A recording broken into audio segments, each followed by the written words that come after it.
Hello everyone welcome to my channel पिला माने आज वीडियो रे तुम मनकर चतुर्थ श्रेणी साहित्य बही रो नंद किशोर सामल को रचित माटी एई पदे भागटी रो प्रश्नोत्तर गुडी को आलोचना करनेबा एवं तुम मनकर परीक्षा उपयोगी इंपोर्टेंट क्वेश्चन आंसर गुडी को मध्य डिस्कशन करनेबा। एक नंबर आस उत्तर खोजी लेखिबा। क माटी रो छाती की चिरी देले कोन कोन मिले इंपोर्टेंट क्वेश्चन होटे। उत्तर माटीर छाती की चिरी देले जुग जुगर इतिहास मिले। ख माटी हमको कौन कौन देछि बोली कविता रे अछि। उत्तर माटी हमको खाद्य बास फल काठ नड़ा साग मुग बिरी धान गहम मांडिया लुहा मांगानीज और कोयला इत्यादि देछि बोली कविता रे लेखा अछि। ग माटीर केउ रूपटी को हमें भूली परिबा नाही इंपोर्टेंट क्वेश्चन अटे। तो देखो पिला माने बहुत थर परीक्षा रे मध्य पढ़िछि। उत्तर माटीर सबुज सुंदर रूपटी को हमें भूली परिबा नाही। घ माटी को माँ बोली कवि काहे की कहिछन ए क्वेश्चन टी मध्य बहुत थर परीक्षा रे पढ़िछि। तो यार उत्तर होछि स्नेहमयी माँ जेभली संतान चाहुथिबा जिनिस को दान करी तार कामना पूर्ण करि थाए सेही भली माटी हमर सब चाहुथिबा जिनिस को देउथिबारु कवि माटी को स्नेहमयी माँ बोली कहिछंती। माटी को आमे स्नेहमयी बोली काहेकि कहिबा। उत्तर संतान प्रति माँ मनर अतुट स्नेह भाव थाए। माटी मध्य माँ परी हमको स्नेह दान करि थाए तेणु माटी को आमे स्नेहमयी बोली कहिबा। 2 नंबर वृत्त मध्य केते गुडी शब्द दिया जायछि। आस काहा सहित किए मिसिबो जोड़ी लेखिबा।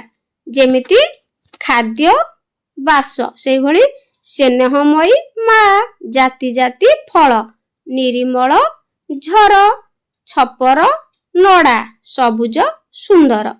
3 नंबर तले दिया जायथिबा वाक्य गुडी को पठित कविता रे केउ केउ धाडी रो अर्थ बुझाउछि। आसो से धाडी गुडी को बाछि लेखिबा। छोट पिला समय हमको खाद्य दे से पालिछि। उत्तर पिलाटी बेलरू पालिछि हमको सुखरे आहार देई तार सबुज सुंदर रूपटी को केही भूली पारिबो नाही। उत्तर सबुज सुंदर रूपटी को तार किए बा भूलिछि काहे।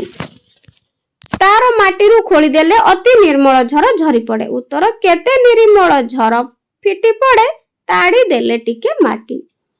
जिए जेतेबेले जहा खोजे माटी मा ताकू ताहा जाची देई थाए। उत्तर जहा जेतेबेले जिए खोजी थाए ताहाकू से जाची दिए। 4 नंबर कविता रे कवि माटी को स्नेहमयी माँ कहिछंती। निम्नलिखित उक्ति गुडिक मध्यरु केउटी ताहा सुचाउछि तो ताहार डाहण पटे ठीक चिन्ह देबा। करे से हमको खाद्य वस्त्र जोगाउछि। खरे तार छाती चिरी देले जुग जुगर इतिहास मिले। गरे घर करिबाकू से हमको काठ जोगाउछि। तो घरे लुहा मांगानीज पेट्रोल कोयला जोगाउछि। उरे पनिपरिबा साग आमे ताठारु पाऊ। चरे पिलाटी बेलरू आहार दे सुखरे पालिछि। तो एही उक्तिटी ठीक अटे। 5 नंबर कविता रे जे अंशटी हमको भलो लागुछि ताको आवृत्ति करबा। काहे की भलो लागुछि से विषय रे 2 धाडी लेखिबा।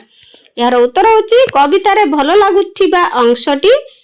तो एही अंशटी भलो लागुछि जहा जेते बेले जिए खोजी थाए ताहाकू से जाची दिए। स्नेहमयी से माटी माँ परी आउ जणे काहे किए। तो कवितार एही अंशटी भलो लागिबार कारण एठारे कवि माटी मार महत्व को सुंदर भावरे वर्णना करिसंती। माँ माटी माँ परी माटी हमको स्नेह दान करिथाए हमर सब कामना पूर्ण करिथाए। 6 नंबर तळे दिया जायथिबा शब्द गुडिकर गद्य रूप लेखिबा। निर्मल निर्मल स्नेहमयी स्नेहमयी पर्वत पर्वत।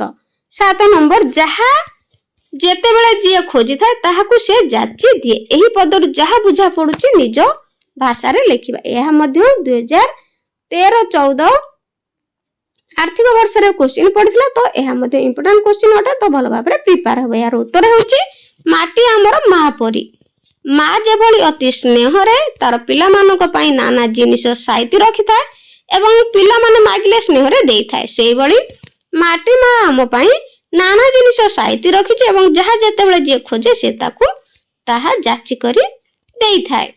8 ନମ୍ବର କବିତାଟିକୁ ପଢି ସେଇ ଅନୁସାରେ ଖାଲି ସ୍ଥାନ ଗୁଡ଼ିକ ପୂରଣ କରିବା। ପ୍ରଶ୍ନ ସହ ଉତ୍ତର କ। ଗଛରେ ରଖିଛି ଜାତି ଜାତି ଫଳ ଏଠି ସେଠି ସବୁଠେଇଁ। ଖରେ କାଠ ତ ଦେଇଛି ଘର କରିବାକୁ ଛପର ପାଇଁକି ନଡା। ଘରେ ଲୁହା ମାଙ୍ଗାନିଜ ପେଟ୍ରୋଲ କୋଇଲା ସବୁ ଏଇ ମାଟି ତଳେ। ତ ପିଲାମାନେ ଏ ଥିଲା ଆମର ମାଟି ଚାପ୍ଟରଟିର ପ୍ରଶ୍ନ ଉତ୍ତର ଗୁଡ଼ିକ। ଭିଡ଼ିଓଟି କେମିତି ଲାଗିଲା କମେଣ୍ଟରେ ନିଶ୍ଚିତ ଜଣେଇବ। ମନ ଦେଇକି ପାଠ ପଢାପଢି କରିବ। ଆଜି ପାଇଁ ରହୁଛି। ଗଡ୍ ବ୍ଲେସ୍ ୟୁ।